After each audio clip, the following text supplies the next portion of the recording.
নমস্কার বন্ধুরা, পশ্চিমবঙ্গ পঞ্চায়েত পরীক্ষা 2026-এর জন্য আজকের ক্লাসে আমরা গুরুত্বপূর্ণ GK practice set number 9 number নিয়ে আলোচনা করব। কারণ এর আগে অলরেডি আমরা 8টি ক্লাস নিয়েছি, যার প্লেলিস্ট ইতিমধ্যে আমরা করে দিয়েছি আমাদের যে ইউটিউব চ্যানেল রয়েছে অল ইন্ডিয়া র্যাঙ্কার, সেখানে। তোমরা যারা ইউটিউবে দেখছো অবশ্যই চ্যানেলটি সাবস্ক্রাইব করে রাখবে, এবং যারা ফেসবুকে দেখছো পেজটিকে ফলো করে রাখবে, এবং এই পেজের মধ্যেও তোমরা কিন্তু এই সমস্ত ক্লাস কিন্তু দেখতে পাবে। তোমাদের বলে রাখি, তোমরা টেলিগ্রাম চ্যানেলে সকলে যুক্ত হবে। তোমরা বারবার বলছিলে কোনো ব্যাচ আনার কথা, যে পশ্চিমবঙ্গ পঞ্চায়েত পরীক্ষার জন্য। তোমাদের বলে রাখি, ইতিমধ্যে কিন্তু আমরা যেটা ইউটিউবে বা ফেসবুকে তোমরা দেখছো যে ক্লাসের সিরিজটি, যে প্র্যাকটিস সেট নাম্বার 9 নাম্বার চলছে, এটাও কিন্তু আমাদের একটা ব্যাচই, ঠিক আছে? ফ্রি ব্যাচ, সেটা ফ্রিতে করানো হচ্ছে, আলাদা ব্যাপার। কিন্তু এটা কিন্তু কোনো রকম ব্যাচের দিক থেকে কম কিছু নয়, কারণ এখানে যা যা আমরা দিচ্ছি সবই কিন্তু একটা ব্যাচে এই রকম জিনিসই দেওয়া হয়ে থাকে, ঠিক আছে? তো সকলে কিন্তু যখনই আমাদের যে গুরুত্বপূর্ণ পিডিএফ, যেটা কিন্তু নোটিফিকেশান রিলিজ হবে, আমরা প্রপার সিলেবাস পাবো, তারপর তোমাদেরকে প্রদান করব। তার জন্য তোমরা টেলিগ্রামে সকলে আপডেটগুলো পেয়ে যাবে, টেলিগ্রামে সকলে যুক্ত হবে।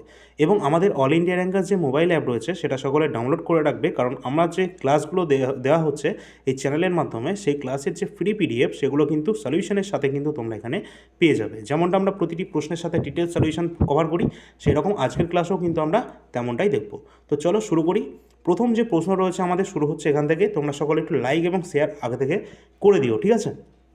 চলো, প্রথম প্রশ্ন, সিন্ধু সভ্যতা কোন কেন্দ্রে ঘোড়ার দেহাংশ বা হর্সের যে রিমেইন্স সেটা কিন্তু পাওয়া গেছে? অর্থাৎ ঘোড়ার দেহাংশের যে জিনিসগুলো, সেটা কিন্তু আমরা সিন্ধু সভ্যতা বা হরপ্পা সভ্যতার কোন গুরুত্বপূর্ণ সাইটে দেখতে পাবো? অপশান আমাদের এখানে 4টে রয়েছে, যেগুলো রয়েছে কি কি?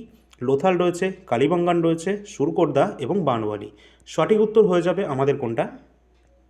সঠিক উত্তর হয়ে যাবে সুরকোটদা, অপশান নাম্বার সি, যেটি কিন্তু একটা প্রত্নস্থল রয়েছে যেখানে ঘোড়ার দেহাবশেষ কিন্তু পাওয়া গেছে, আর এটা সিন্ধু সভ্যতার অন্যতম একটি গুরুত্বপূর্ণ সাইট রয়েছে। এবার এই সম্পর্কে আমাদের দেখতে হবে, কারণ সিন্ধু সভ্যতা সম্পর্কে আমাদের প্রশ্ন আসে। প্রথমেই যে প্রশ্নটা আসে সেটা হচ্ছে সিন্ধু সভ্যতার যে সময়কাল, এটাকে আমরা হরপ্পা সভ্যতা বলে থাকি, এর সময়কালটা কত? 2500 থেকে 1750 খ্রিস্টপূর্বাব্দ হচ্ছে এই সিন্ধু সভ্যতা বা হরপ্পা সভ্যতার সময়কাল। এই যে এটা সিন্ধু সভ্যতা কেন বলা হচ্ছে? কারণ এটা কিন্তু আমাদের সিন্ধু নদীর তীরে আমরা এই সভ্যতাটাকে দেখতে পেয়েছি, তাই জন্য এটাকে সিন্ধু সভ্যতা বলা হচ্ছে। আর হরপ্পা হচ্ছে এর গুরুত্বপূর্ণ সাইট, এই জন্য এটাকে হরপ্পা সভ্যতাও বলা হয়। এবং এটি আবিষ্কার করেছিলেন কে? মোট কথা হচ্ছে এটা আবিষ্কার করেছিলেন 1921 সালে প্রত্নতত্ত্ববিদ দয়ারাম সাহানি। এটা আবিষ্কার করেন, এবং এটি কোথায় অবস্থান করছেন? বর্তমানে পাকিস্তানের অন্তর্গত যে পাঞ্জাব যে অঞ্চল রয়েছে, সেখানেই কিন্তু হরপ্পা নামক স্থানে কিন্তু খনন কার্য চালিয়ে এই সভ্যতার নিদর্শন কিন্তু আবিষ্কার করা হয়েছিল। আবিষ্কার করেছেন দয়ারাম সাহানি, প্রত্নতত্ত্ববিদ, 1921 সালে, ঠিক আছে? তো এখান থেকে এই ধরনের একটা প্রশ্ন হয়। আরেকটা প্রশ্ন, সেটা হচ্ছে সিন্ধু সভ্যতার আরেকটি গুরুত্বপূর্ণ সাইট, সেটা হচ্ছে মহেঞ্জোদারো, যেখান থেকে আমরা বৃহৎ শস্যাগার, স্নানাগার, এই দুটো কিন্তু হদিশ পেয়েছি। এটা কিন্তু খুঁজে বার করেছিলেন 1922 সালে প্রত্নতত্ত্ববিদ রাখাল দাস বন্দ্যোপাধ্যায়, তিনি কিন্তু এটি আবিষ্কার করেছেন, যেটা কিন্তু সিন্ধু নদের তীরেই গড়ে উঠেছে, এবং সিন্ধু নদের তীরেই যেটা অবস্থান ছিল। এবং এখানে কিন্তু মহেঞ্জোদারোতে আমরা দেখব বৃহৎ শস্যাগার এবং স্নানাগার দুটোই কিন্তু আমরা এখানে লক্ষ্য করেছি। অবশ্যই কিন্তু গুরুত্বপূর্ণ, এই যে গুরুত্বপূর্ণ সাইটগুলো সম্পর্কে বলা হচ্ছে। এবার আমরা দেখব আরও কিছু গুরুত্বপূর্ণ সিন্ধু সভ্যতার সাইট, যেগুলো তোমাদের পরীক্ষায় অত্যন্ত ইম্পর্টেন্ট। তার আগে দেখব সিন্ধু সভ্যতার যে লিপি রয়েছে, সেটা কিন্তু এখনও পর্যন্ত পাঠোদ্ধার করা সম্ভব হয়নি, কারণ এটি কিন্তু ছিল একটি চিত্রলিপি, যেটা কিন্তু পিক্টোগ্রাফিক। অবশ্যই কিন্তু গুরুত্বপূর্ণ, পিক্টোগ্রাফিক কিন্তু বলা হয়ে থাকে এই সিন্ধু সভ্যতার লিপিকে, কারণ এখানে চিত্রের মাধ্যমে সমস্ত জিনিসগুলো বোঝানো হতো, ঠিক আছে? যার পাঠোদ্ধার করা কিন্তু এখনও পর্যন্ত সম্ভব হয়নি। তারা কিন্তু মাতৃদেবী এবং পশুপতি শিবের পূজা করতেন বলে মনে করা হয়, কারণ সেখানকার সেই রকম সিল কিন্তু পাওয়া গেছে। এবং সিন্ধু সভ্যতার যে অধিকাংশ কেন্দ্রে আমরা জানি যে ঘোড়ার ব্যবহার কিন্তু তাদের জানা ছিল না, অর্থাৎ সিন্ধু সভ্যতার মানুষেরা কোন প্রাণীর ব্যবহার তারা জানতো না, তাহলে কিন্তু হয়ে যাবে ঘোড়া। তারা কিন্তু ঘোড়ার ব্যবহার জানতো না। যদি প্রশ্নে বলা হয় সিন্ধু সভ্যতার মানুষেরা কোন ধাতুর ব্যবহার জানতো না, তারা কিন্তু লোহার ব্যবহার যেটা আছে সেটা কিন্তু তারা জানতো না। তো এই ধরনের গুরুত্বপূর্ণ প্রশ্ন কিন্তু আমাদের চলে আসে বিভিন্ন এক্সামে, তো এগুলো আমরা কিন্তু অবশ্যই লক্ষ্য করব। পরবর্তী এবার গুরুত্বপূর্ণ আমরা কিছু সাইটগুলো দেখব, যেগুলো অত্যন্ত ইম্পর্ট্যান্ট রয়েছে। যেমন কালীবঙ্গান যে কেন্দ্র রয়েছে, এখানে কিন্তু লাঙল দিয়ে চাষের যে প্রমাণ, সেটা কিন্তু পাওয়া গেছে। কোথায় পাওয়া গেছে? কালীবঙ্গানে। এছাড়া রয়েছে লোথাল হচ্ছে একটি বন্দর শহর, এটি সিন্ধু সভ্যতার অন্যতম বন্দর নগরী এটাকে বলা হয়ে থাকে। এছাড়া রাখিগাড়ি যেটি রয়েছে, এটা হরিয়ানাতে অবস্থান করছে, এটি বর্তমানে ভারতে এবং বিশ্বের অন্যতম বৃহত্তম হরপ্পান সাইট রয়েছে। যদি প্রশ্ন আসে পরীক্ষায় যে ভারতে অবস্থিত সিন্ধু সভ্যতার সবচেয়ে বড় সাইট কোনটা, তাহলে কিন্তু হয়ে যাবে রাখিগাড়ি, যেটা হরিয়ানায় অবস্থান করছে এটি। পরবর্তী আমরা দেখব লোথাল, যেটাকে আমরা দেখেছি গুজরাটে অবস্থান করছে। এটি একটি বন্দর শহর, কারণ এখানেই কিন্তু আমাদের প্রধান যে বন্দর নগরী কিন্তু ছিল। এছাড়া এখানে কৃত্রিম যে ডকইয়ার্ড বা পোতাশ্রয়, এটাকে কিন্তু এখানে নিদর্শন পাওয়া গেছে। এছাড়া ধোলাভিরা যেটা রয়েছে, এটা আমাদের ভারতেরই গুজরাটে অবস্থান করছে। আর সবথেকে বেশি ইম্পর্ট্যান্ট, কারণ এখানকার যে জল সংরক্ষণের যে ব্যবস্থাপনা, এটা কিন্তু অত্যন্ত গুরুত্বপূর্ণ ছিল এবং এটা কিন্তু অত্যন্ত নজরও কাড়ে, কারণ এখানকার যে নগর পরিকল্পনা, এখানকার জল যে ধরে রাখার যে ব্যবস্থাপনা, সেটার জন্য ধোলাভিরা অত্যন্ত কিন্তু জনপ্রিয় রয়েছে। এই কারণে কিন্তু এই ধোলাভিরা ইউনেস্কো ওয়ার্ল্ড হেরিটেজ সাইটের অন্তর্ভুক্ত হয়েছে সাল 2021-এ। এটাও কিন্তু অত্যন্ত গুরুত্বপূর্ণ, পরীক্ষায় কিন্তু তোমরা এটা দেখতে পাবে। 2021 সালে কিন্তু ধোলাভিরা ইউনেস্কোতে স্থান পায়। ঠিক আছে, এরপর আমরা দেখব সিন্ধু সভ্যতা বা হরপ্পা সভ্যতা সম্পর্কিত গুরুত্বপূর্ণ কিছু তোমাদের যে দিক আর কি, যেগুলো পরীক্ষায় চলে আসে। ঠিক আছে, যেমন উত্তরতম বিন্দু কোনটা রয়েছে। এই যে আমাদের টোটাল 4টে রয়েছে, পূর্ব, পশ্চিম, উত্তর, দক্ষিণ। এই 4টে বিন্দু সম্পর্কে তোমাদের দেখে রাখতে হবে, অর্থাৎ বিস্তার, যেটাকে এক কথায় আমরা বলতে পারি। তো সিন্ধু সভ্যতার বিস্তার সম্পর্কে যদি বলা হয়, তাহলে উত্তরতম যে বিন্দু বা উত্তরতম যে পয়েন্ট, সেটা হচ্ছে মান্ডা, যেটা বর্তমানে জম্মু অ্যান্ড কাশ্মীরে অবস্থান করছে, আমাদের ভারতেরই, এবং চেনাব নদীর তীরে কিন্তু এটি অবস্থান করছে। যদি দক্ষিণতম বিন্দু বলা হয়ে থাকে সিন্ধু সভ্যতা, তাহলে হবে দাইমাবাদ বা দৈমাবাদ, যেটা কিন্তু ভারতের মহারাষ্ট্রে অবস্থান করছে, যেটা প্রভরা নদীর তীরে অবস্থান করছে। এবং এই সিন্ধু সভ্যতার পূর্বতম যদি বিন্দু বলা হয়, তাহলে হয়ে যাবে আলমগীরপুর, যেটা উত্তরপ্রদেশে অবস্থান করছে, আমাদের ভারতেরই, এবং এটি হিন্দন নদীর তীরে অবস্থান করছে। আরেকটি বিন্দু রয়েছে, সেটা হচ্ছে পশ্চিমতম, যেটা কিন্তু আমাদের ভারতে নয়, এটির বিস্তার হচ্ছে বালুচিস্তান পর্যন্ত বিস্তার লাভ করেছে। পাকিস্তানের সীমান্তের কাছে, বালুচিস্তানের কাছে অবস্থান করছে। এখানে সুটকো জেন্ডোর যে নাম রয়েছে, এখানেই কিন্তু রয়েছে পশ্চিমতম বিন্দু, যেটা কিন্তু ইরান সীমান্তের কাছাকাছি।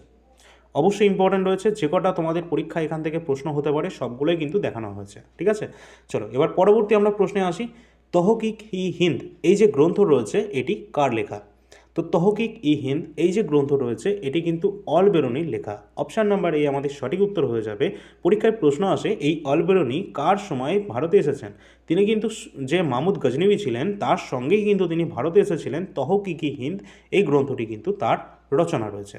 এবার আমরা এই যে অপশানগুলো রয়েছে, এই অপশানের সাথেও কিছু গুরুত্বপূর্ণ তথ্য আমরা দেখব, আর এখান থেকে প্রশ্ন তোমাদের আসবেই। আচ্ছা, তোমরা ধরে রাখতে পারো যে এটা, এই যে আমি ক্লাসটা করাচ্ছি, এটা কিন্তু শুধু পঞ্চায়েতের এক্সামের জন্য ইম্পর্ট্যান্ট নয়।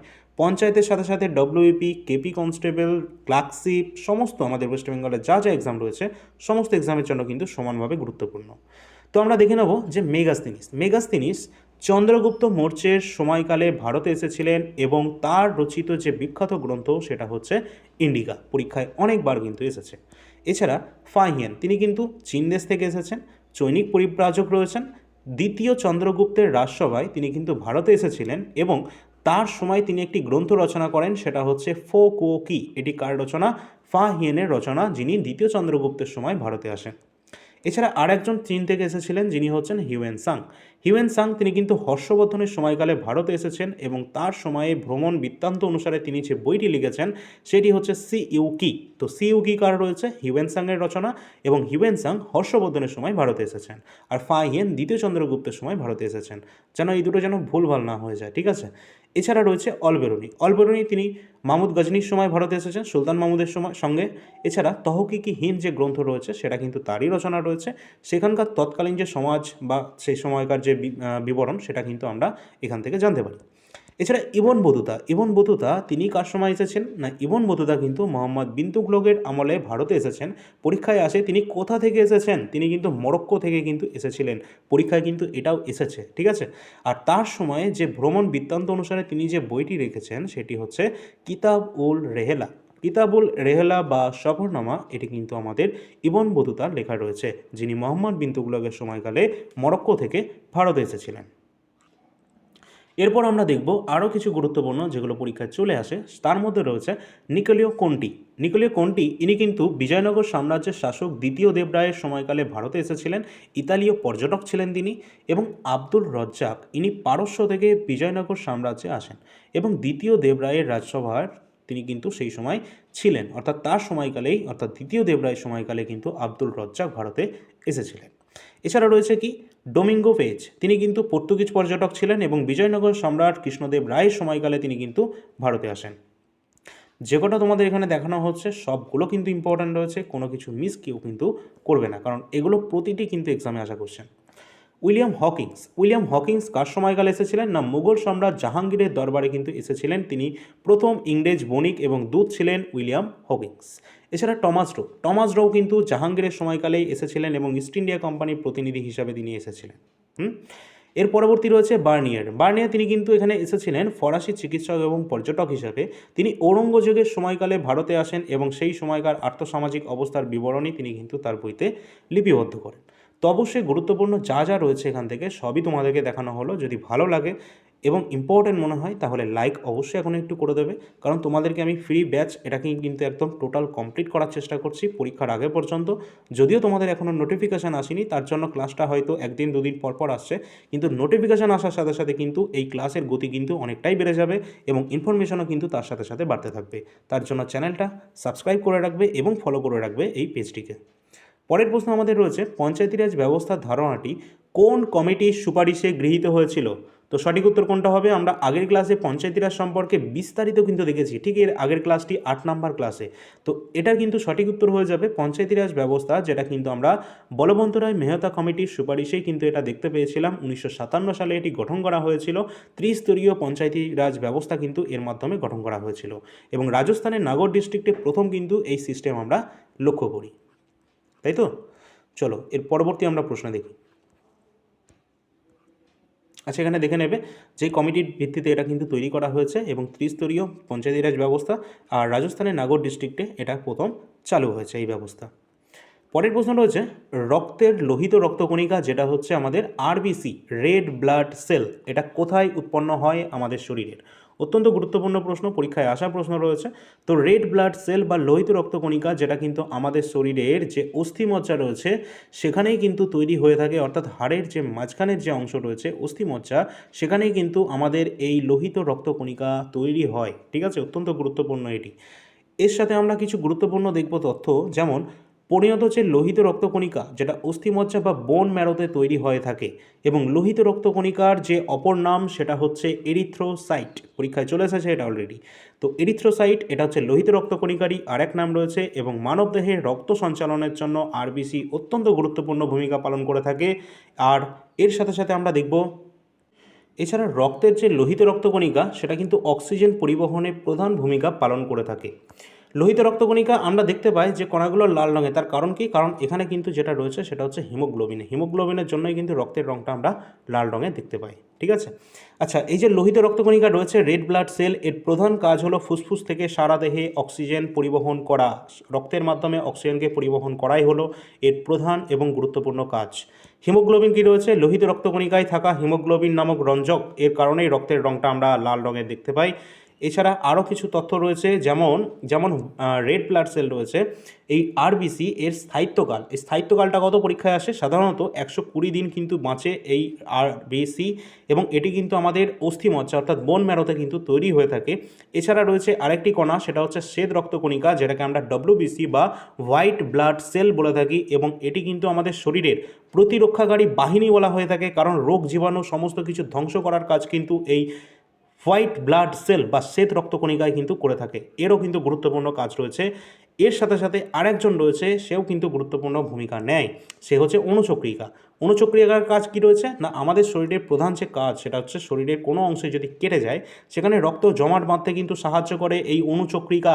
শুধু অণুচক্রিকা নয়, অণুচক্রিকার সাথে কিন্তু আরেকটা ভিটামিন কিন্তু এখানে গুরুত্বপূর্ণ ভূমিকা পালন করে, সেটা হচ্ছে ভিটামিন কে, যার রাসায়নিক নাম হচ্ছে ফাইলোকুইনন। এও কিন্তু গুরুত্বপূর্ণ ভূমিকা পালন করে রক্ত জমাট বাঁধার ক্ষেত্রে, ঠিক আছে? আর এখানে কি রয়েছে? এর ওপরে ছিল আমাদের ডব্লিউবিসি, এর ধরন কি রয়েছে? শ্বেত রক্তকণিকা মূলত টোটাল 5 রকমের আমরা দেখতে পাবো, ঠিক আছে? যার মধ্যে রয়েছে ইট্রোফিল, লিম্ফোসাইট, মোনোসাইট, ইউসিনোফিল রয়েছে এবং বেসোফিল, এই 5 ধরনের কিন্তু আমরা দেখতে পাবো ডব্লিউবিসি। পরবর্তী আমরা প্রশ্ন, আচ্ছা, আরেকটা তথ্য রয়েছে, সেটা হচ্ছে আমাদের পরীক্ষায় প্রশ্ন আসে আমাদের যে সাধারণ মানুষের যে রক্ত রয়েছে তার পিএইচ মান কত রয়েছে। তার পিএইচ মান হচ্ছে 7.35 থেকে 7.45, ঠিক আছে। অর্থাৎ আমাদের যদি 7 এর থেকে যদি বেশি হয়ে যায় আর কি, তাহলে কিন্তু আমরা বলতে পারবো সেটা হচ্ছে একটু ক্ষারীয় প্রকৃতি। অর্থাৎ আমাদের যে রক্ত রয়েছে সেটা হচ্ছে ক্ষারীয় প্রকৃতির রক্ত, যার মান পিএইচ মান দেওয়া রয়েছে 7.35 থেকে 7.45। পরবর্তী প্রশ্ন রয়েছে, ভারতের সংবিধানে মৌলিক অধিকার কোন দেশের সংবিধান থেকে নেওয়া হয়েছে? অত্যন্ত গুরুত্বপূর্ণ প্রশ্ন। তো ভারতের সংবিধানের যে মৌলিক অধিকার রয়েছে এটাকে আমরা আমেরিকার সংবিধান থেকে অর্থাৎ ইউএসএর সংবিধান থেকে এটাকে ধার নিয়েছি। আমরা জানি আমাদের দেশের সংবিধানে টোটাল কতগুলো মৌলিক অধিকার রয়েছে, এখন কিন্তু রয়েছে 6টি, এর আগে ছিল 7টি। সম্পত্তির অধিকার, যেটাকে আমরা বাদ দিয়েছি, ঠিক আছে। তো এই সম্পর্কিত আমরা কিছু তথ্য দেখব। আর ইউএসএসআর যেটা রয়েছে এখান থেকে আমরা কী নিয়েছি, যেমন মৌলিক অধিকার নিয়েছি আমরা কোথা থেকে, মৌলিক অধিকার নিয়েছি আমেরিকার থেকে, ঠিক সেরকম মৌলিক কর্তব্য কিন্তু আমরা ইউএসএসআর অর্থাৎ রাশিয়ার সংবিধান থেকে কিন্তু নিয়েছিলাম। আয়ারল্যান্ড থেকে আমরা কী নিয়েছি, আয়ারল্যান্ড থেকে আমরা নিয়েছি ডিপিএসপি অর্থাৎ রাষ্ট্র পরিচালনার জন্য যে নির্দেশমূলক নীতি রয়েছে সেগুলো কিন্তু আমরা আয়ারল্যান্ডের সংবিধান থেকে ধরে নিয়েছি।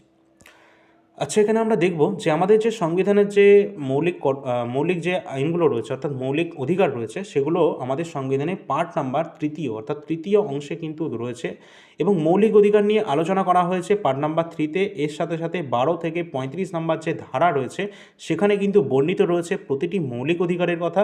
এবার আমরা তোমাদের ছোট্ট করে বলে রাখি আমাদের যে সমস্ত মৌলিক অধিকারগুলো রয়েছে তার ধারাগুলো। যেমন ফার্স্টেই রয়েছে সাম্যের অধিকার, যেটা কিন্তু আমরা 14 থেকে 18 নাম্বার আর্টিকেলের মধ্যে পাবো, অবশ্যই গুরুত্বপূর্ণ রয়েছে। তার সাথে স্বাধীনতার অধিকার রাইট টু ফ্রিডম, যেটা 19 থেকে 22 নাম্বার আর্টিকেলের মধ্যে পড়ছে, রাইট টু ফ্রিডম। শোষণের বিরুদ্ধে অধিকার, রাইট এগেনস্ট এক্সপ্লোটেশন, যেটা কিন্তু 23 থেকে 24 নাম্বার আর্টিকেলের মধ্যে পড়ছে। ধর্মীয় স্বাধীনতার অধিকার right two freedom of religion, যেটা কিন্তু ধারা নাম্বার 25 থেকে 28-এর মধ্যে রয়েছে। এছাড়া রয়েছে দুটি রয়েছে, যেটা হচ্ছে সাংস্কৃতিক এবং শিক্ষা বিষয়ক অধিকার, কালচারাল অ্যান্ড এডুকেশনাল রাইটস, 29 থেকে 30 নাম্বার আর্টিকেলে রয়েছে, এবং সাংবিধানিক প্রতিবিধানের অধিকার, যেটা আর্টিকেল নাম্বার 32-তে রয়েছে। তো এই সমস্ত গুরুত্বপূর্ণ টোটাল 6টি কিন্তু মৌলিক অধিকার রয়েছে আমাদের ভারতের সংবিধানে বর্তমানে। এবং তোমাদের বলে রাখি আরেকটি কিন্তু ছিল, সেটা হচ্ছে সম্পত্তির অধিকার, যেটা আর্টিকেল নাম্বার 31-এ কিন্তু ছিল, যেটাকে বর্তমানে কিন্তু সরিয়ে রেখে এখন যেটা রাখা হয়েছে 300-এতে, যেটা বর্তমানে লিগ্যাল রাইট হিসাবে রাখা হয়েছে, ঠিক আছে। তো এগুলো কিন্তু পরীক্ষার জন্য অত্যন্ত ইম্পর্টেন্ট, যেগুলো তোমাদের এখানে দেখানো হচ্ছে। এর পরবর্তী আর কি রয়েছে, হ্যাঁ, যেটা বলছিলাম যে এই যে 1978 সালে 44 নম্বর সংবিধান সংশোধনীর মাধ্যমে আমাদের যে সম্পত্তির অধিকার সেটাকে মৌলিক অধিকার তালিকা থেকে বাদ দেওয়া হয়েছে, এবং বর্তমানে কিন্তু মৌলিক অধিকার এটি কিন্তু নয়, এটি এখন বর্তমানে সংবিধানের 12 নম্বর অংশের 300A নাম্বার যে আর্টিকেল রয়েছে সেখানে কিন্তু রাখা হয়েছে। সেই অনুসারে এটি কিন্তু এখন একটি লিগ্যাল রাইট, এটি একটি আইনি অধিকার রয়েছে। এবং মৌলিক কর্তব্য এর সাথে সাথে মনে রাখবে আমাদের যে মৌলিক কর্তব্য রয়েছে সেটা ইউএসএসআর অর্থাৎ সোভিয়েত ইউনিয়নের সংবিধান থেকে কিন্তু নেওয়া হয়েছে, যেমনটা তোমাদের প্রথমে বলেছি। এবং ইউএসএর থেকে অর্থাৎ আমেরিকার থেকে ভারতের সংবিধানে মৌলিক অধিকারের পাশাপাশি যে বিচার বিভাগীয় পর্যালোচনা রয়েছে, জুডিশিয়াল রিভিউয়ের যে ধারণা রয়েছে সেটাও কিন্তু এখান থেকে নেওয়া হয়েছে। এবং মৌলিক অধিকারের যে নাগরিকদের রাষ্ট্রীয় শোষণের হাত থেকে সুরক্ষা দেয়, এটাও কিন্তু আমাদের মৌলিক অধিকার হিসাবে কিন্তু বর্ণিত রয়েছে। অর্থাৎ রাষ্ট্রীয় শোষণের হাত থেকে সুরক্ষা দেয় একমাত্র হচ্ছে মৌলিক অধিকার, এবং আমরা ডাইরেক্ট কিন্তু আমাদের মৌলিক অধিকার যদি লঙ্ঘিত হয় তাহলে কিন্তু 32 নম্বর আর্টিকেলের মাধ্যমে ডাইরেক্ট সুপ্রিম কোর্টের দ্বারস্থ হতে পারি। এই জন্য কিন্তু এটাকে আমাদের হার্ট অ্যান্ড সোলও বলা হয়ে থাকে সংবিধানের এই 32 নম্বর আর্টিকেলকে, যে হচ্ছে সাংবিধানিক প্রতিবিধানের অধিকার। পরবর্তী প্রশ্নে যাওয়ার আগে তোমাদের বলে রাখি অল ইন্ডিয়া র্যাঙ্কার্স যে মোবাইল অ্যাপ রয়েছে সেটা সকলে ডাউনলোড করে রাখবে, কারণ এখানে কিন্তু ক্লাসের যে ফ্রি পিডিএফ সেখানে কিন্তু তোমরা পেয়ে যাবে। এর সাথে সাথে কিছু কিন্তু পেইড পিডিএফ রয়েছে যেগুলো কিন্তু তোমাদের এক্সামকে ক্র্যাক করার জন্য অত্যন্ত গুরুত্বপূর্ণ রয়েছে। তার মধ্যে কী কী রয়েছে, ভারতের সংবিধান রয়েছে, ভারতের ইতিহাস রয়েছে, এবং স্ট্যাটিক জিকে রয়েছে। এই তিনটে কিন্তু আমাদের প্রতিটা এক্সামের জন্যই জিকে সেকশন স্ট্রং করার জন্য অত্যন্ত ইম্পর্টেন্ট, কারণ এই তিনটে সেকশন থেকে আমাদের প্রচুর মাত্রায় প্রশ্ন কিন্তু আমরা জিকে সেকশনে দেখতে পাই। ভারতের সংবিধান পুরো টোটালটাই কমপ্লিট করা রয়েছে। এই ভারতের সংবিধান এবং ইতিহাস দুটোই কিন্তু 80টা পেজের মধ্যে আমরা খুব সুন্দরভাবে কমপ্লিট করে দিয়েছি। এছাড়া এই যে নাম্বারটি দেখতে পাচ্ছ, এই নাম্বারে তোমরা যোগাযোগ করতে পারো যে কোনো সমস্যা যদি হয়ে থাকে। যদিও তোমাদের ডেমো পিডিএফ থেকে শুরু করে সম্পূর্ণ ডিটেলস কিন্তু আমাদের অ্যাপের মধ্যে দেওয়া রয়েছে, ডেমো পিডিএফ সেকশানে সব কিছু ওখানে কিন্তু তোমরা দেখতে পাবে। এখানে রয়েছে ভারতের ইতিহাস। ভারতের ইতিহাস কিন্তু কমপ্লিট 80টা পেজের মধ্যে খুব সুন্দরভাবে দেওয়া রয়েছে। একদম প্রাচীন ভারত থেকে আমরা শুরু করেছি, যেখানে বৈদিক যুগ তার আগে থেকে এখানে শুরু হয়েছে, এবং প্রাচীন ভারতের ইতিহাসের সাথে সাথে এখানে মধ্য ভারতের ইতিহাস রয়েছে, তার সাথে রয়েছে আধুনিক ভারতের ইতিহাসও। অর্থাৎ প্রাচীন মধ্য আধুনিক ভারতের ইতিহাস টোটালটাই খুব সুন্দরভাবে 80টা পেজের মধ্যে আমরা কমপ্লিট করে দিয়েছি। আর এই 80টা পেজের মধ্যে এমনভাবে এগুলো রাখা রয়েছে যেগুলো কিন্তু প্রতিটা এক্সামে আসা যা প্রশ্ন রয়েছে সমস্ত তথ্য কিন্তু এখানে দেওয়া রয়েছে। এবং শেষের দিকে আমরা ওয়ান লাইনার প্রশ্ন উত্তর রেখেছি, যেগুলো তোমাদের রিভিশনের জন্য এগুলো মোস্ট ইম্পর্ট্যান্ট হবে। এখানে দেওয়া রয়েছে ওয়ান লাইনার টাইপের কিছু প্রশ্ন উত্তর, যেগুলো তোমাদের এক্সামের জন্য রিভিশনের জন্য সবথেকে বেশি পরিমাণে হেল্প করবে। এছাড়া রয়েছে ভারতের সংবিধান। ভারতের সংবিধানের একদম আমরা যে হিস্ট্রিক্যাল ব্যাকগ্রাউন্ড থেকে শুরু করে সম্পূর্ণ যে গণপরিষদের গঠন, তার সাথে সাথে যে ভোটিংগুলো যেগুলো হয়েছিল, তার সাথে বিভিন্ন যে গুরুত্বপূর্ণ অধিবেশন, তারপর আসছে আমাদের ভারতের যে মন্ত্রিসভা রয়েছে, তারপর আমাদের ক্যাবিনেট যে মিনিস্টারগুলো রয়েছে সেগুলো, এবং ড্রাফটিং কমিটি ড্রাফটগুলো রেডি হচ্ছে সেগুলো, এবং নতুন রাজ্যের যে গঠন, প্রস্তাবনা, নাগরিকত্ব, তারপর আমাদের যে মৌলিক কর্তব্য, মৌলিক অধিকার, সমস্ত কিছু পরপর একটা সিকোয়েন্স অনুযায়ী মেনটেন করে কিন্তু এগুলো রেডি করা হয়েছে। ভারতের সংবিধানের সমস্ত তথ্য এখানে কিন্তু দেওয়া রয়েছে, যেগুলো তোমাদের পরীক্ষায় চলে আসে। 81টা পেজের মধ্যে টোটালটাই কমপ্লিট করা রয়েছে ভারতের সংবিধান। এবং এখানে তোমাদের বলে রাখি, প্রতিটি প্রশ্ন উত্তর কিন্তু একদম আপডেটেড ডাটার সাথে কিন্তু দেওয়া রয়েছে। এবং শেষের দিকে যদি আমরা চলে আসি, এখানে দেখব কিছু প্রশ্ন উত্তর, যেখানে ওয়ান লাইনের ফরম্যাটে প্রশ্ন উত্তর দেওয়া রয়েছে। সবথেকে বড় ব্যাপার হচ্ছে এই ভারতের সংবিধানের আমরা প্রতিটি প্রশ্নের সাথে উত্তরের সাথে সাথে অতিরিক্ত তথ্য প্রোভাইড করেছি, যেমনটা আমরা ক্লাসে করে থাকি।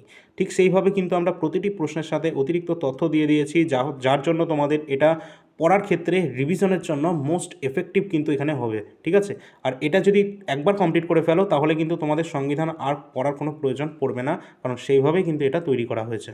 এই সমস্ত পিডিএফ, তার সাথে এনটিপিসির সমস্ত প্রিভিয়াস ইয়ার প্রশ্নপত্র এবং কারেন্ট অ্যাফেয়ার্স সমস্ত কিছু তোমরা অ্যাপের মধ্যে পেয়ে যাবে। অ্যাপের লিঙ্ক ভিডিও ডিসক্রিপশন বক্সে দেওয়া রয়েছে, এছাড়া ওয়েবসাইটও দেওয়া রয়েছে। তোমাদের যেখানে সুবিধা হয় তোমরা সেখান থেকে কালেক্ট করতে পারবে। তো চলো আমরা পরবর্তী প্রশ্নে আসি। আলোকবর্ষ বা লাইট ইয়ার এটা কিসের একক রয়েছে? তো আলোকবর্ষ বা লাইট ইয়ার এটা কিন্তু আমরা বুঝতেই পারছি একটা দূরত্বের একক রয়েছে বা ডিস্টেন্সের একটা একক। এবং তোমাদের বলে রাখি, আলোকবর্ষ কিন্তু একটা অত্যন্ত গুরুত্বপূর্ণ একটি একক রয়েছে, সেটা কিন্তু মহাকর্ষের যে দূরত্ব সেগুলো পরিমাপের ক্ষেত্রে এটা ব্যবহার করা হয়। ঠিক আছে, মহাকর্ষের একটা গ্রহের সাথে একটা গ্রহ কতটা দূরত্ব রয়েছে আমরা সেটা লাইট ইয়ার বা আলোকবর্ষ এককের মাধ্যমে সেটাকে প্রকাশ করে থাকি। তো আলোকবর্ষটা কি না, আলো এক বছরে শূন্যস্থানে যে দূরত্ব অতিক্রম করে সেটাই হচ্ছে এক আলোকবর্ষের সমান। কি বললাম? আলো এক বছরে শূন্যস্থানে যে দূরত্ব অতিক্রম করে সেটাই হচ্ছে আলোকবর্ষ। আলোকবর্ষ সময়ের কোনো একক নয়, এটি কিন্তু একটি দূরত্বের বিশাল একটি পরিমাপক। এবং মহাজাগতিক যে নক্ষত্র রয়েছে বা বিভিন্ন যে বস্তু রয়েছে তাদের মধ্যে যে দূরত্ব সেটাকে পরিমাপ করতে কিন্তু এটা ব্যবহার করা হয়ে থাকে। এবার তোমাদের পরীক্ষায় এখান থেকে প্রশ্ন তো এইভাবে আসে, তার সাথে কিন্তু জিজ্ঞাসা করা হয় যে এক আলোকবর্ষ ইকুয়াল টু কত কিলোমিটার হতে থাকে? এটা কিন্তু 9.46 ট্রিলিয়ন কিলোমিটার, অথবা তোমরা এই হিসাবে এটা পরীক্ষার সময় তোমাদের এইরকমভাবে অপশানে থাকবে 9.46 ইন্টু 10⁻12 কিলোমিটার। অবশ্যই কিন্তু দেখে রাখবে, এই মানটা পরীক্ষায় কিন্তু চলে আসে। এর সাথে এটা মনে রাখবে যে দূরত্ব মাপার ক্ষেত্রে সবথেকে বড় একক দূরত্বের দিক থেকে সেটা হচ্ছে পারসেক। পারসেক হচ্ছে দূরত্বের থেকে দূরত্বের দিক থেকে সব থেকে বড় একক। এটা কিন্তু এই যে আলোকবর্ষ রয়েছে তার থেকেও বড় একক, কারণ এক পারসেক ইকুয়াল টু 3.26 আলোকবর্ষ হয়। বুঝতেই পারছো পারসেক কত বড় একক। যদি বলা হয় দূরত্বের সব থেকে বড় একক কোনটা, তাহলে কিন্তু পারসেক এটা হচ্ছে সব থেকে বড়। আর যদি সব থেকে ছোটো বলা হয় তাহলে কিন্তু অ্যাংস্ট্রম, সব থেকে ছোট্ট দৈর্ঘ্য মাপার কিন্তু একক হচ্ছে অ্যাংস্ট্রম। পরবর্তী প্রশ্ন রয়েছে, কততম সংবিধান সংশোধনীর মাধ্যমে ভোটাধিকারের বয়সসীমা 21 থেকে কমিয়ে 18 বছর করা হয়েছে? তো ভোটাধিকারের যে বয়সসীমা সেটাকে কমিয়ে 18 বছর করা হয়েছে, যেটা আগে ছিল 21 বছর। এটা 61 নম্বর অ্যামেন্ডমেন্ট অ্যাক্ট করা হয়েছিল সংবিধানের। এটা কত সালে করা হয়েছিল? 61 নম্বর অ্যামেন্ডমেন্ট অ্যাক্ট, যেটা 1989-এর দিকে করা হয়েছিল। অবশ্যই সেই সময় কিন্তু 21 থেকে কমিয়ে 18 বছর করা হয় ভোটাধিকারের অধিকারকে। এই যে আমাদের সংবিধানের ভোটাধিকারের বয়সসীমা 21 থেকে 18 বছর করা হচ্ছে, এটা কিন্তু 61তম সংবিধান সংশোধনীর মাধ্যমে করা হচ্ছে।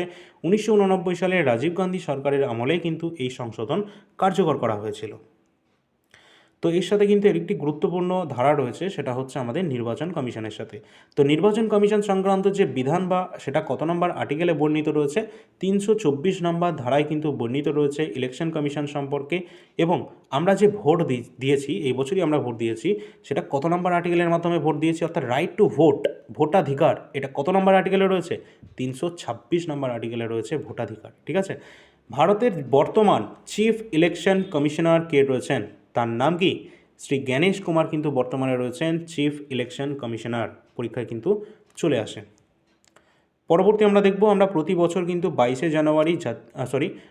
জানুয়ারি কিন্তু জাতীয় ভোটার্স ডে, এটাকে কিন্তু আমরা সেলিব্রেট করে থাকি। কত তারিখ, 25শে জানুয়ারি, ন্যাশনাল ভোটার্স ডে।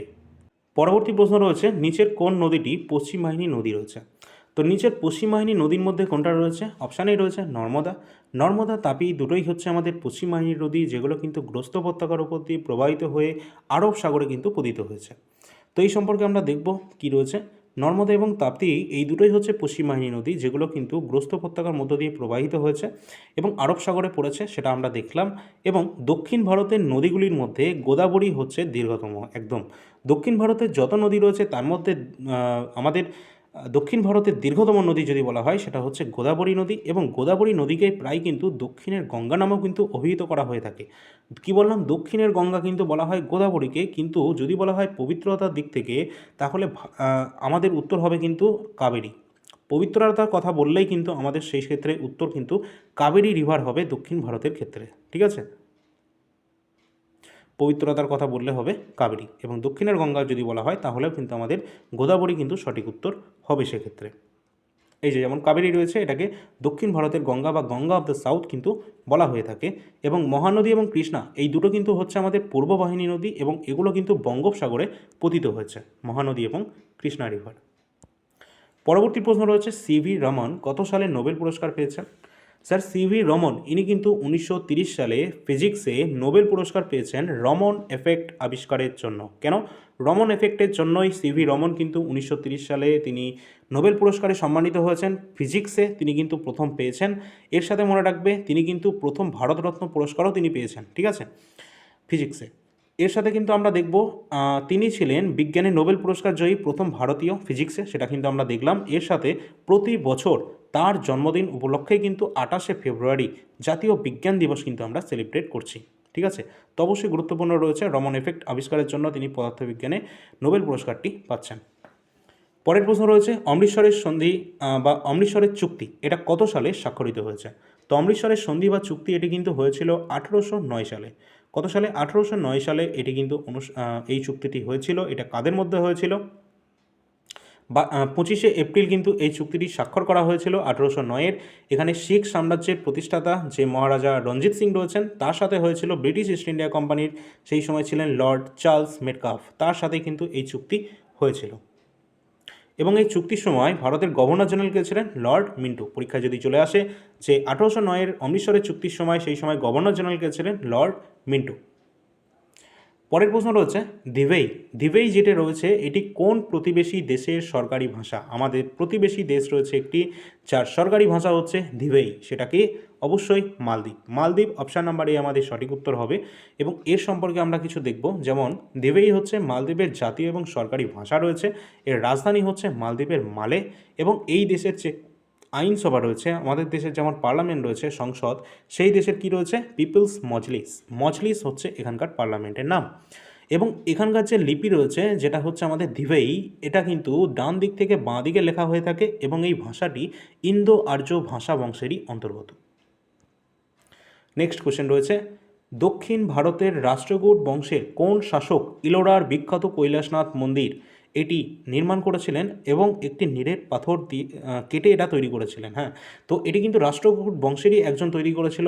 ইলোরার যে কৈলাসনাথ টেম্পল রয়েছেন, তিনি হচ্ছেন কে, প্রথম কৃষ্ণ এটি কিন্তু তৈরি করেছিলেন। তিনি কোন বংশের, রাষ্ট্রকূট বংশের। পরীক্ষায় কিন্তু ডাইরেক্ট তোমাদের প্রথম কৃষ্ণ অপশানে থাকতে পারে, বা কোন বংশ সেটা কিন্তু জিজ্ঞাসা হতে পারে। ঠিক আছে, তো যেমন প্রশ্ন করবে সেই রকম উত্তর করবে তোমরা। কৈলাসনাথ মন্দিরটি এটা ইলোরার যে 16 নম্বর গুহায় এটি অবস্থান করছে এবং এটি স্থাপত্য শিল্পের একটি অনন্য নিদর্শন রয়েছে। ইলোরার বিখ্যাত যে কৈলাসনাথ মন্দিরটি এটা রাষ্ট্রকূট রাজবংশের প্রথম কৃষ্ণ আনুমানিক যদি বলা হয় 756 থেকে 773 খ্রিস্টাব্দের মধ্যে তিনি কিন্তু এটি তৈরি করেন। ইলোরার যে গুহাগুলি এগুলি কিন্তু মহারাষ্ট্রে অবস্থান করছে এবং ইউনেস্কো ওয়ার্ল্ড হেরিটেজ সাইটের অন্তর্ভুক্ত রয়েছে। সাল 1883 সালে এটি কিন্তু অন্তর্ভুক্ত হয়েছে, 1983 সালে। এটা কিন্তু পরীক্ষার জন্য অত্যন্ত ইম্পর্টেন্ট, কারণ ইলোরার যে গুরুত্বপূর্ণ যে গুহাগুলো রয়েছে সেগুলো কিন্তু ইউনেস্কো স্থান পেয়েছে 1983 সালে। ঠিক আছে, তো এর জন্য কিন্তু এটা মোস্ট ইম্পর্টেন্ট রয়েছে। পরের প্রশ্ন, মুঘল সম্রাট আকবরের আমলে প্রবর্তিত দহশালা যে ভূমি রাজস্ব ব্যবস্থার প্রকৃত জনক বা রূপকার কে ছিলেন? তো সঠিক উত্তর হয়ে যাবে কে? অবশ্যই আকবরের সময় কে ছিল? টোডরমল। তার রাজস্ব মন্ত্রী ছিল টোডরমল। অবশ্যই কিন্তু অপশান নাম্বারে আমাদের সঠিক উত্তর হবে। এর সাথে আমরা দেখব যে 1580 সালে কিন্তু এই ব্যবস্থা প্রবর্তিত হয়েছিল এবং টোডরমল কিন্তু ছিলেন আকবরের অর্থমন্ত্রী। এর সাথে বিগত 10 বছরে ফসলের উৎপাদন এবং মূল্যের যে গড় ব্যবস্থা এটা স্থির করা হতো, এটাকেই বলা হতো টোডরমল বন্দোবস্ত।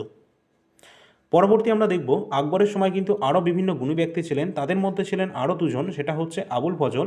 আবুল ফজল একজন মহান ঐতিহাসিক, আকবরনামা তার রচয়িতা এবং আইনি আকবরী এই দুটো গ্রন্থই কিন্তু রচয়িতা হচ্ছে আবুল ফজল। কি আকবরনামা আবুল ফজল এবং আইনি আকবরী এটাও কিন্তু আবুল ফজলের রচনা। এছাড়া তার রাজসভায় ছিল তানসেন। তানসেন কিন্তু একজন বিখ্যাত সঙ্গীতজ্ঞ ছিলেন এবং তানসেন যেটা রয়েছে তার আসল নাম কি পরীক্ষায় চলে আসে? তানসেনের আসল নাম হচ্ছে রামতনু পাণ্ডে। পরীক্ষায় কিন্তু অনেকবার এটা কিন্তু চলে এসেছে, রামতনু পাণ্ডে। ঠিক আছে, আর আকবরের সময়কালে অবশ্যই মনে রাখবে আকবর তিনি মনসবদারি যে ব্যবস্থা সেটাও কিন্তু তিনি তৈরি করেছিলেন। ঠিক আছে, মনসব কথার অর্থ হচ্ছে পদমর্যাদা। পরের প্রশ্ন রয়েছে, কোন রাজ্যে কলিঙ্গ মহোৎসব এটি উদযাপিত হয়?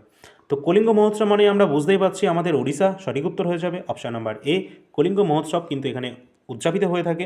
গুরুত্বপূর্ণ উৎসব রয়েছে। এটি ওড়িশার ভুবনেশ্বরের কাছে ঐতিহাসিক যে ধৌলি পাহাড়ের পাদদেশে এটি কিন্তু আয়োজিত হয়ে থাকে এবং 2011 সাল থেকে ওড়িশা সরকারের যে সাংস্কৃতিক বিভাগ এবং ওড়িশা নৃত্য একাডেমি উদ্যোগে এটি কিন্তু পালন করা হচ্ছে। আর ওড়িশি একটা ক্লাসিক্যাল ড্যান্স রয়েছে, সেটা কিন্তু আমরা এই ওড়িশাতেই দেখতে পাই। এবং এই যে উৎসব রয়েছে সেটি কিন্তু ধৌলি কলিঙ্গ মহোৎসব নামেও কিন্তু পরিচিতি লাভ করে। এর সাথে রয়েছে ধৌলি পাহাড়, যেটা কিন্তু অবশ্যই অশোকের কলিঙ্গ যুদ্ধের ইতিহাসের সাথে সম্পর্কিত রয়েছে, কারণ অশোকের যে কলিঙ্গ যুদ্ধ হয়েছিল সেটা কত সালে হয়েছিল? 261 খ্রিস্টপূর্বাব্দে সংগঠিত হয়েছিল এবং অশোকের রাজ্যাভিষেক কিন্তু হয়েছিল ঠিক তার 8ম বছরে সংগঠিত হয়েছিল। ঠিক আছে, পরের প্রশ্ন, নিচের কোন মৌলটি ভর এবং পারমাণবিক সংখ্যা সমান? তো নিচের মধ্যে 4টে অপশান রয়েছে, এখানকার কোন মৌলটি রয়েছে যার ভর এবং পারমাণবিক সংখ্যা বা পরমাণু ক্রমাঙ্ক বা প্রোটন সংখ্যা যাই বলো না কেন দুটোই সমান? সেটা হচ্ছে হাইড্রোজেন। সাধারণ হাইড্রোজেন যেটা রয়েছে যেটা কিন্তু অবশ্যই এর দুটোই কিন্তু সমান রয়েছে, এক এক করে। কত রয়েছে? প্রোটন সংখ্যাও এক এবং ভর সংখ্যাও এক, সেটা হচ্ছে প্রোটিয়াম যেটা। যাই হোক, এখানে কী বলা আছে? এটি একমাত্র মৌল যার নিউক্লিয়াসে কোনো রকম নিউট্রন কিন্তু নেই। নিউট্রন কী করে থাকবে? যার ভর সংখ্যাও এক, যার প্রোটন সংখ্যাও এক, তাহলে তার নিউট্রন কী করে থাকতে পারে? এর কোনো নিউক্লিয়াসে নিউট্রনই নেই। ঠিক আছে, এবং পারমাণবিক সংখ্যা হলো মৌলের প্রোটন সংখ্যা। এটা আমরা যেমন বলেছি, পারমাণবিক সংখ্যা হচ্ছে সেই প্রোটন সংখ্যা এবং ভর সংখ্যা হচ্ছে প্রোটন প্লাস নিউট্রন সংখ্যার যে সমষ্টি, সেটাকেই বলা হচ্ছে একত্রে ভর সংখ্যা। হাইড্রোজেনের পর্যায় সারণীর প্রথম মৌল, হাইড্রোজেনই হচ্ছে পর্যায় সারণীর প্রথম মৌল, সেটাই হচ্ছে হাইড্রোজেন। পরীক্ষায় এটাও চলে এসেছে। পরের প্রশ্ন রয়েছে, মন্দাকিনী এবং অলকানন্দা কোথায় মিলিত হয়েছে? তো মন্দাকিনী এবং অলকানন্দা মিলিত হয়েছে রুদ্রপ্রয়াগে। অপশান নাম্বার এ আমাদের সঠিক উত্তর হবে এবং এখানে বিভিন্ন প্রয়াগ রয়েছে এবং অলকানন্দার সাথে বিভিন্ন প্রয়াগে বিভিন্ন নদী কিন্তু মিলিত হয়েছে। তো এইগুলো পরীক্ষায় আমাদের চলে আসে। এক নজরে দেখে নাও, অলকানন্দার সাথে ধৌলিগঙ্গা মিলিত হচ্ছে বিষ্ণুপ্রয়াগে। কোথায়? বিষ্ণুপ্রয়াগ। অলকানন্দার সাথে নন্দাকিনী মিলিত হয়েছে কোন জায়গায়? নন্দপ্রয়াগে। অলকানন্দার সাথে পিণ্ডার নদী মিলিত হয়েছে কর্ণপ্রয়াগে। অলকানন্দার সাথে ভাগীরথী নদী মিলিত হয়েছে দেবপ্রয়াগ। এটা অত্যন্ত গুরুত্বপূর্ণ, পরীক্ষায় অনেকবার এসেছে। এবং গঙ্গা ও যমুনা মিলিত হয়েছে এলাহাবাদে, যেটা বর্তমানে প্রয়াগরাজ নামে পরিচিত। শুধু গঙ্গা যমুনা নয়, এর সাথে কিন্তু এখানে নিচে দিয়ে সরস্বতীও প্রবাহিত হয়েছে, যদিও সেখানে এই সরস্বতীকে সেখানে দেখা যায় না। পরবর্তী প্রশ্ন রয়েছে, সংবিধানের ভাষা সংক্রান্ত বিষয়ে কত নম্বর তপশিলে বর্ণিত রয়েছে? অর্থাৎ সংবিধানের যে ল্যাঙ্গুয়েজগুলো রয়েছে না, এগুলো কত নম্বর তপশিল বা শিডিউলের অন্তর্ভুক্ত আছে? তো তো এটা আমাদের সঠিক উত্তর হয়ে যাবে। অষ্টম শিডিউলে কিন্তু আমরা টোটাল 14টি কিন্তু যে মূল সংবিধানে 14টি ভাষা ছিল, পরবর্তীকালে আরও কিন্তু ভাষা অ্যাড করা হয়েছে বিভিন্ন সংবিধান সংশোধনীর মাধ্যমে। তো সেগুলো আমরা একটু দেখে নিই। বর্তমানে কিন্তু টোটাল 22টি ভাষার সংখ্যা রয়েছে সংবিধানে, ঠিক আছে। তো বর্তমান সংবিধানে 22টি ভাষা বর্তমানে রয়েছে। আগে কিন্তু মূল সংবিধানে ছিল 14টি ভাষা, অষ্টম তফসিলে কিন্তু বর্ণিত রয়েছে সব। এবং 21 নম্বর সংবিধান সংশোধনীর মাধ্যমে সিন্ধি ভাষা, এই সংশোধনীগুলো অবশ্যই মনে রাখবে, তার সাথে কোন সংশোধনীতে কোন ভাষা যুক্ত হচ্ছে। যেমন 21তম সংবিধান সংশোধনীর মাধ্যমে সিন্ধি ভাষা যুক্ত করা হয়েছে। 71 নম্বর পরবর্তীকালে আরেকটা হয়েছে, যেখানে কোঙ্কনি, মণিপুরি, নেপালি এই 3টে ভাষাকে কিন্তু যুক্ত করা হয়েছিল। এবং আরেকটি নতুন আমাদের কিন্তু সংযোজন করা হয়েছিল 92 নম্বর সংবিধান সংশোধনীর মাধ্যমে মৈথিলি, সাঁওতালি, ডোগরি এবং বোড়ো এই 4টে ভাষাকে কিন্তু অন্তর্ভুক্ত করা হয়েছে। বর্তমানে 14 থেকে বেড়ে এখন 22টি কিন্তু আমাদের অষ্টম তফসিলে ভাষার সংখ্যা রয়েছে। পরের প্রশ্ন রয়েছে, ল্যান্ডলক কান্ট্রি নামে পরিচিত নিচের কোন দেশটি? তো নিচের কোন দেশটা ল্যান্ডলকড? অবশ্যই ল্যান্ডলকড মানে কি, যার কোনো জলপথ বা জলসীমানা কিন্তু নেই, জলসীমানা যার কোনো টাচেই নেই, সেটাই হচ্ছে ল্যান্ডলকড। তো ল্যান্ড চারিদিক দিয়ে লক করা আছে এমন একটি কান্ট্রি, সেটা হচ্ছে ভুটান। অপশান নাম্বার এ, আমাদের প্রতিবেশী দেশ ভুটান হচ্ছে ল্যান্ডলকড কান্ট্রি, যার চারিদিকেই কিন্তু স্থলবেষ্টিত রয়েছে। ঠিক আছে, তো এই সম্পর্কিত আমরা একটু দেখে নেব। ল্যান্ডলকড কান্ট্রি বা স্থলবেষ্টিত দেশ হলো এমন দেশ যার চারপাশে অন্য দেশ দ্বারা ঘেরা থাকে এবং কোনো রকম কোনো সমুদ্র তট থাকে না। যেমন ভুটান হিমালয় পাদদেশে অবস্থান করছে এবং এটি একটি স্থলবেষ্টিত দেশ রয়েছে। শুধু ভুটান নয়, নেপালও কিন্তু দক্ষিণ এশিয়ার অন্যতম স্থলবেষ্টিত দেশ রয়েছে। তোমাদের বলে রাখি, এই যে নেপাল ভুটান দুজনকেই কিন্তু বিভিন্ন যে ব্যবসা বাণিজ্য বা ইয়ের জন্য আমাদের প্রতিবেশী দেশ হিসাবে আমাদের ভারত এবং তার প্রতিবেশী দেশ হিসাবে ওইদিকে চীন, এই দুজনের ওপর কিন্তু নির্ভর করতে হয়। ঠিক আছে, পরবর্তী এখানে আমরা দেখতে পাচ্ছি বাংলাদেশ এবং মায়ানমারের সমুদ্র উপকূল কিন্তু রয়েছে, সুতরাং এরা কিন্তু ল্যান্ডলকড নয়। আর বাংলাদেশ হচ্ছে আমাদের প্রতিবেশী দেশ এবং তার সাথে আমাদের সবথেকে দীর্ঘতম কিন্তু যে সীমারেখা রয়েছে 4096 কিলোমিটার। পরের প্রশ্ন রয়েছে, লতা মঙ্গেশকর কত সালে ভারতরত্ন সম্মানে ভূষিত হয়েছেন? তিনি কিন্তু পেয়েছেন ভারতরত্ন 2001 সালে। 2001 সালে লতা মঙ্গেশকর তিনি ভারতরত্ন সম্মানে ভূষিত হয়েছেন। তাকে কিন্তু নাইটিঙ্গেল অফ ইন্ডিয়াও নামে পরিচিতি লাভ করে। ঠিক আছে, লতা মঙ্গেশকরকে নাইটিঙ্গেল অফ ইন্ডিয়া হিসাবেও বলা হয়ে থাকে। তিনি ভারতীয় সঙ্গীতের জগতে এক মহান কিংবদন্তি এবং ভারতরত্ন ভারতের সর্বোচ্চ অসামরিক সম্মান বা সর্বোচ্চ নাগরিক সম্মান বলতে পারো। তিনি সঙ্গীতের প্রায় সমস্ত ধারার অসংখ্য গান তিনি কিন্তু গেয়েছেন, যার জন্য 2001 সালে ভারত সরকার তাকে ভারতরত্ন সম্মানে কিন্তু ভূষিত করেছেন। পরবর্তী প্রশ্ন রয়েছে, ইন্ডিয়ান ইন্ডিপেন্ডেন্স লীগ, এটা এর সঙ্গে জড়িত কে? কে ছিলেন ইন্ডিয়ান ইন্ডিপেন্ডেন্স লীগের সাথে জড়িত? সঠিক উত্তর হবে রাসবিহারী বোস, কারণ রাসবিহারী বোসই কিন্তু 1942 সালে তিনি কিন্তু এটি প্রতিষ্ঠা করেছিলেন। 1942-এ পরবর্তীকালে তিনি এটি হ্যান্ড ওভার করেছিলেন। যাই হোক, এখানে রাসবিহারী বোস তিনি একজন বিশিষ্ট বিপ্লবী নেতা ছিলেন এবং 1942 সালে জাপানের টোকিওতে এই সম্মেলনে তিনি কিন্তু এটি প্রতিষ্ঠা করেছিলেন এবং পরে কিন্তু আজাদিন যে ফৌজের দায়িত্ব তিনি কিন্তু সুভাষচন্দ্র বসুর হাতে কিন্তু তুলে দিয়েছিলেন সাল 1943-এ। অবশ্যই কিন্তু ইম্পর্ট্যান্ট রয়েছে। তো এই পর্যন্ত ছিল আমাদের আজকের ক্লাসটি। কেমন লাগলো তোমরা সকলে সেটা জানাবে। এবং 20টা করে কোশ্চেন ছিল, শুধু 20টা প্রশ্ন দেখলে হবে না, কারণ অনেক ইনফরমেশান কিন্তু তোমাদের দিয়েছি। ম্যাক্সিমাম তো তোমাদের বলতে পারো যে 4 থেকে 5টা প্রতিটি প্রশ্নেরই আমরা কিন্তু ডিটেলস তোমাদের দেওয়ার চেষ্টা করেছি। সুতরাং প্রশ্নের সংখ্যা কিন্তু এখানে অনেকগুলো রয়েছে, অনেক ইনফরমেশান দেওয়ার চেষ্টা করেছি। তার জন্য অবশ্যই তোমরা একটু লাইক করে দিও এবং পরবর্তী ক্লাসের জন্য অবশ্যই নজর রাখবে অল ইন্ডিয়া র্যাঙ্কার্স, এবং সাবস্ক্রাইব করে রাখবে যারা ইউটিউবে দেখছো এবং ফলো করে রাখবে যারা কিন্তু ফেসবুকে দেখছো। আর এই চ্যানেলে বা এই পেজের মধ্যে গেলে তোমরা আরও কিন্তু এর আগের যে 8টি ক্লাস সেটা কিন্তু দেখতে পাবে। ঠিক আছে, এর সাথে সাথে ম্যাথের যে পার্সেন্টেজ সেটা কিন্তু করিয়েছি এবং পরবর্তী তোমাদেরকে কিন্তু আমি রেশিও থেকে কিন্তু স্টার্ট করব ম্যাথের। ঠিক আছে, রেশিও অ্যান্ড প্রপোর্শন থেকে স্টার্ট করব ম্যাথের পরবর্তী ক্লাসগুলি, এই পঞ্চায়েতের জন্য যেটা চলছে। আর তোমাদের বলে রাখি যে পঞ্চায়েতের জন্য ইতিমধ্যে কোনো ব্যাচ আমরা কিন্তু লঞ্চ করছি না, তার কারণ হচ্ছে টোটাল নোটিফিকেশান সিলেবাস আসবে এখনও, তার জন্য কিন্তু একটু টাইম লাগবে। ঠিক আছে, কারণ বিভিন্ন যে নিয়মকানুনগুলো সেগুলো রেডি করা হবে, তারপর কিন্তু আমাদের নতুন নোটিফিকেশান প্রকাশিত হবে। যাই হোক, একটু টাইম রয়েছে, তার জন্য কিন্তু তোমরা এখন এইগুলো নিয়ে কিন্তু পড়তে থাকতে পারো। ভারতের সংবিধান যতটা পড়বে তোমরা কিন্তু এগিয়ে থাকবে অন্যদের তুলনায়। ভারতের ইতিহাস কমপ্লিট করে রাখবে এবং স্ট্র্যাটেজিকে যা যা টপিক এখানে দেওয়া রয়েছে 120টার উপর টপিকের সংখ্যা রয়েছে, টোটালটা তোমরা কিন্তু কমপ্লিট করার চেষ্টা করবে, কারণ এখান থেকে প্রশ্ন তোমাদের আসবেই, সেটা যে কোনো এক্সাম হোক না কেন আমাদের ওয়েস্ট বেঙ্গলের। তার সাথে বলে রাখি, অল ইন্ডিয়া র্যাঙ্কার যে মোবাইল অ্যাপটি রয়েছে সেটা কিন্তু ডাউনলোড করে রাখবে, এবং এই অ্যাপের মধ্যে সমস্ত যে পিডিএফ রয়েছে বা প্রিভিয়াস ইয়ার প্রশ্নপত্র, এনটিপিসি তোমাদের যে আন্ডার গ্র্যাজুয়েট 2026-এ যে এক্সামটি হয়েছে তারও কিন্তু আমাদের যে অ্যান্সার কি সেটা প্রকাশিত হয়েছে, এবং তারও কিন্তু যে প্রিভিয়াস ইয়ার প্রশ্নপত্র জিকে কোশ্চেন সাবজেক্ট ওয়াইজ সেটাও কিন্তু তোমরা পেয়ে যাবে এই অ্যাপের মধ্যে। সেটার জন্য একটু টাইম লাগবে, এবং এখানে কিন্তু কারেন্ট অ্যাফেয়ার্সও কিন্তু তোমাদের দেওয়া হচ্ছে, মান্থলি কারেন্ট অ্যাফেয়ার্স, তার সাথে এনটিপিসির অন্যান্য প্রিভিয়াস ইয়ার প্রশ্নপত্র তোমরা এখানেই পেয়ে যাবে। এছাড়া মে মাসের যে কারেন্ট অ্যাফেয়ার্স রয়েছে, মান্থলি কারেন্ট অ্যাফেয়ার্স, সেটা কিন্তু তোমরা পেয়ে যাবে আগামীকাল বা আগামী দুদিনের মধ্যেই। এছাড়া রেলওয়ে গ্রুপ ডি বা সায়েন্স সব কিছু এখানে অ্যাভেলেবেল রয়েছে, যাদের রেলওয়ে এক্সাম রয়েছে সামনে সেগুলো তোমরা দেখতে পারো। এছাড়া রেলওয়ে এনটিপিসি সমস্ত প্রিভিয়াস ইয়ার প্রশ্নপত্র অ্যাভেলেবেল রয়েছে, এবং 2026-এর যে আন্ডার গ্র্যাজুয়েট সেটাও কিন্তু এখানে আপডেট করে দেবো আমি। এবং ইতিহাস, সংবিধান এবং স্ট্র্যাটেজিকে, এই তিনটে তোমাদের জন্য সবথেকে বেশি ইম্পর্টেন্ট। তিনটে নিয়ে তোমরা পড়তে থাকো, কারণ এই তিনটে কমপ্লিট করলে অনেকটাই কিন্তু তোমরা এগিয়ে যাবে। জিকের জন্য কিন্তু আর বেশি কিছু তোমাদের করতে হবে না, থাকছে হচ্ছে ভূগোল বা অন্যান্য সাবজেক্ট, সেগুলো কিন্তু আমরা ক্লাসের মাধ্যমে কভার করে দেবো, সেই নিয়ে কোনো টেনশন তোমাদের নিতে হবে না। আর সমস্ত অ্যাপের মধ্যে তোমরা কিন্তু ডেমো পিডিএফ থেকে শুরু করে ডিটেলস সব কিছু জানতে পারবে। আর টেলিগ্রামে সকলে যুক্ত হবে, কারণ যখনই কোনো কিছু আমরা নিয়ে আসবো বা যখনই কোনো কিছুর নোটিফিকেশান আসবে, যাই কিছু আসুক না কেন, সেটা কিন্তু তোমরা টেলিগ্রামে সবার প্রথমে কিন্তু জানতে পারবে। এছাড়া তোমাদের এখানে একটা নাম্বার প্রোভাইড করা হচ্ছে 9593142593।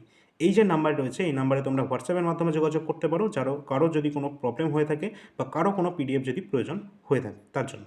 এছাড়া তোমরা অ্যাপের মধ্যে গেলে সমস্ত পিডিএফ বা ওয়েবসাইটে গেলেও তোমরা কিন্তু দেখতে পাবে। অল ইন্ডিয়া র্যাঙ্কার্স একটাই রয়েছে, ঠিক আছে। ধন্যবাদ সকলকে, পরবর্তী ক্লাসে দেখা হচ্ছে।